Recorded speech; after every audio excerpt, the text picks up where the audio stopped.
Today, I'll show you how to remove a symbolic link using the terminal in Ubuntu. Let's begin. Step 1. Open your terminal. You can do this by pressing Ctrl plus Alt plus T on your keyboard. Step 2.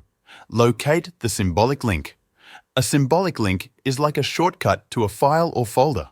Let's say you have a symbolic link called mylink on your desktop. Step 3. Use the rm command. To remove the symbolic link, you can simply use the rm command. Type this, rmylink. You can replace mylink with your symbolic link name, then press Enter. This command removes the symbolic link only, not the original file or folder. Extra tip. If the link is in a different folder, just give the full path. For example, rm_desktop/mylink, and that's it.